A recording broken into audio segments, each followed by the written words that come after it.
LPG ग्राहकों पाई बड़ खबर 16 अगस्ट पूर्व सारी दिंटू यही काम नचेत महंगा पड़ो सिलिंडर। गत किछि मास मध्य भारत में एलपीजी सिलिंडर दर एवं नियमावली अनेक बड़ परिवर्तन करा जायछि। बुकिंग नियम ठारू आरंभ कर सिलिंडर वितरण नियम पर्यंत सबकिछि परिवर्तन होइछि। तेबे आसंतु आज आम जानिबा एलपीजी यही नियम विषय जहाँकि आपन को 16 अगस्ट पूर्व सारिबा पई पड़िबो निजर काम नचेत आपणकर एलपीजी कनेक्शन कटि जाई पारे। तेबे चलतु डेरी न करी आज भिडियो को आरंभ करवा।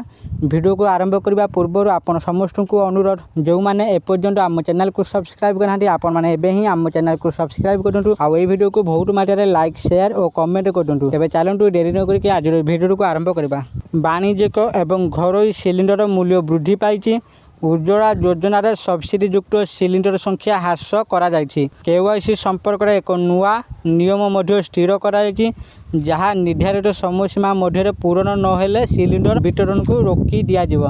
एलपीजी गैस सिलिंडर ग्राहकों ई केवाईसी करने जरूरी। सिलिंडर एवं गैस उपर सब्सिडी सठिक ग्राहकों पाखर पहुँचापी केवाईसी को बाध्यतामूलक करा शेष तारीख अगस्ट 16 2026 स्थिर करा। एलपीजी सिलिंडर वितरण जारी रखा एवं सब्सिडी पाइबापी आपण को अगस्ट 16 सुधा आपणकर केवाईसी करने को पड़ो। अगस्ट 1 तारीख में वाणिज्यिक सिलिंडर मूल्य प्राय 200 टंका ह्रास पाई। लगातार 2 मासरे 19 किलोग्राम सिलिंडर मूल्य 385 टंका ह्रास पाई। एवं घरोई सिलिंडर वितरण जारी रखा सब्सिडी पाइबापी ई केवाईसी पूरण करने को पड़ो। जदि आपण अगस्ट 16 तारीख सुधा आपणकर एलपीजी संजोग बायोमेट्रिक आधार जांच समाप्त करिबारे विफल होती तेबे आपण आपणकर घरोई सिलिंडर सब्सिडी पाइबारे वंचित हेबे। किछि क्षेत्र में आपणकर सिलिंडर वितरण बंद हो पारे। ई केवाईसी बिना आपण को अधिक महंगा सिलिंडर किनिबा को पड़ी पारे। Indian oil Indane Bharat gas एवं एचपी भरी अन्यान्य गैस कंपानी गुड़िक सहित मिसी अगस्ट 16 तारीख सुधा 100% ई केवाईसी कर लक्ष्य रखी। ग्राहक मानू एसएमएस माध्यम से केवाईसी पूरण करने को बारंबार कहुच्छी। ऑनलाइन एवं ऑफलाइन उभय विकल्प प्रदान करा। जदि आपण तथापि यह पूरण न करती तेबे आपण को आपणकर सिलिंडर पाई अधिक मूल्य देवाक पड़ो। भारत गैस एपरी परामर्श देइछि जे आपण निरवच्छिन्न गैस वितरण सुनिश्चित करने आपणकर केवाईसी पूरण करूँ। जो ग्राहक मैंने ई केवाईसी पालन कर विफल होती से यथेष्ट आर्थिक बोझर सम्मुखीन हो पारती।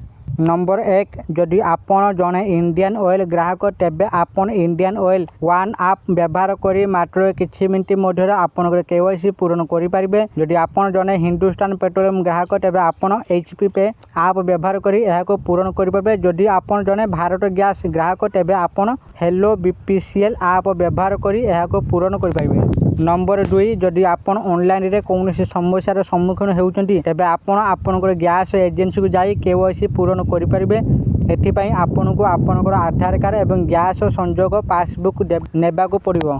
नंबर 3 आपण एही प्रक्रिया को आपण घर को गैस सिलिंडर आनिथिबा डेलीवरी व्यक्ति सहायतार मध्य समाप्त करें।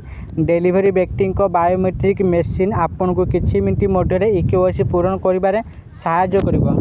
आशा करछि आपण मानक आज भिडियोटी निश्चित भाव में भल लगी आपण मैंने भिडियो देखि सबकि बुझी जाइए। आपण मैंने एपर्यंत निज एलपीजी रे ई केवाईसी करना तेबे आपण मैंने 16 अगस्ट पूर्व निजर ई केवाईसी को समाप्त करूँ। नचेत आपणकर गैस कनेक्शन कटि जाई पारे नहले आपण को अधिक टंका देबा को पड़ो। तेणु आपण मैंने एबे ही निजर ई केवाईसी को जल्दी कराई नियंतु। जदि आपण मानक आज भिडियो भल लगी दयाकोरी भिडियो को बहुत मात्रा लाइक शेयर और कमेंट करूँ। आउ जो मैंने एपर्यंत आम चैनल को सब्सक्राइब करना आपण मानक अनुरोध आपण मैंने एबे ही आम चैनल को सब्सक्राइब करूँ। आज ये फोन देखा आउ एक नुआ भिडियो से पर्यंत मु दीपू आपण मान विदाय नौची।